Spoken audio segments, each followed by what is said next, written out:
തിരക്കുള്ളപ്പോൾ വളരെ പെട്ടെന്ന് തയ്യാറാക്കാൻ പറ്റുന്ന ഒരു ബ്രേക്ക്ഫാസ്റ്റ് ഗോതമ്പ് ദോശ എങ്ങനെ തയ്യാറാക്കാമെന്ന് നമുക്ക് നോക്കാം.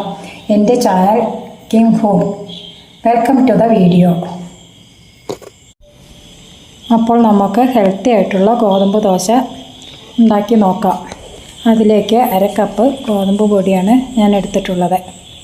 അതിലേക്ക് ചോപ്പ് ചെയ്ത് വെച്ച മല്ലിയില, നൈസായിട്ട് അരിഞ്ഞ് വെച്ച ഒരു സവാള ചെറുതായിട്ട് അരിഞ്ഞത് വേണം, ഒരു പച്ചമുളക് നൈസായിട്ട് അരിഞ്ഞത്, പിന്നെ ഗോതമ്പ് പൊടിയിലേക്ക് ആവശ്യമായ ഉപ്പ് എല്ലാം ചേർത്ത് ഒരു സ്പൂണോ ഇട്ട് നന്നായിട്ടൊന്ന് മിക്സ് ചെയ്ത് കൊടുക്കുക.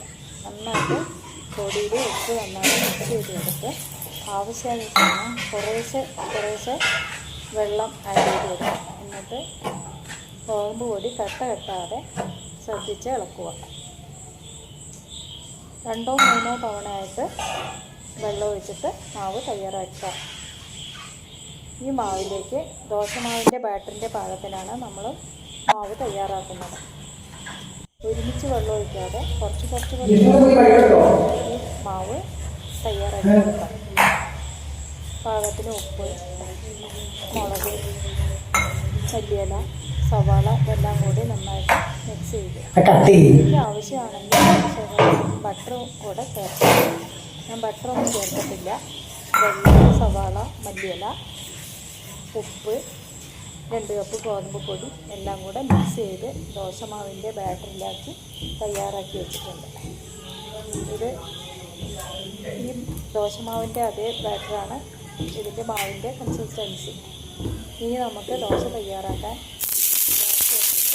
ഒരു പാൻ അല്ലെങ്കിൽ ദോശക്കല്ല് ചൂടാക്കുക. മീഡിയം ഫ്ലെയിമിൽ വേണം ദോശക്കല്ല് ചൂടാക്കുക.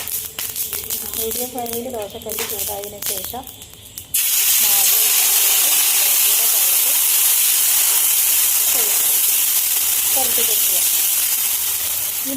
ഈ ദോശ ഒരു മീഡിയം ഫ്ലെയിമിൽ വേണം വയ്ക്കാൻ. ഒരു 1.5 മിനിറ്റിന് ശേഷം ഈ മാവ് ജലാംശമൊക്കെ ഒന്ന് വലിഞ്ഞെടുക്കുന്ന സമയത്ത് ബട്ടറോ നെയ്യോ അല്ലെങ്കിൽ ഓയിൽ, അത് ഏതാണ് നമുക്ക് ഇഷ്ടം അത് ഇതിലേക്ക് പുരട്ടി കൊടുക്കുക. ഒരു 1.5 മിനിറ്റ് കഴിഞ്ഞിട്ട് ഈ ദോശ മറിച്ചിട്ട് കൊടുക്കുക. അത് ഉണ്ടാക്കിയ ദോശ പൊട്ടിപ്പോയി കറില്ലാതെ പോയി വെയിറ്റ് ചെയ്യാം. അപ്പോൾ 1.5 മിനിറ്റ് ഓയിൽ പുരട്ടിയായി 1.5 മിനിറ്റ് ആയതിനു ശേഷം ദോശ മറിച്ചിട്ട് മറുവശവും ഒരു 1.5 മിനിറ്റ് അതേപോലെ തന്നെ എണ്ണ പുരട്ടി വയ്ക്കുക. അതിന് ശേഷമാണ് ഈ ദോശ എടുത്ത് പ്ലേറ്റിലേക്ക് ഇടുക. അപ്പോൾ നമ്മൾ ഓരോ ദോശയും 1.5 മിനിറ്റിന് ശേഷം എണ്ണ പുരട്ടി ഒന്ന് വലിഞ്ഞതിന് ശേഷം മറിച്ചിട്ട് പ്ലേറ്റിലേക്ക് ഇടാവുന്നതാണ്. അങ്ങനെ ഞാൻ പാകത്തിനുള്ള ഗോതമ്പ് ദോശ തയ്യാറാക്കി കഴിഞ്ഞു.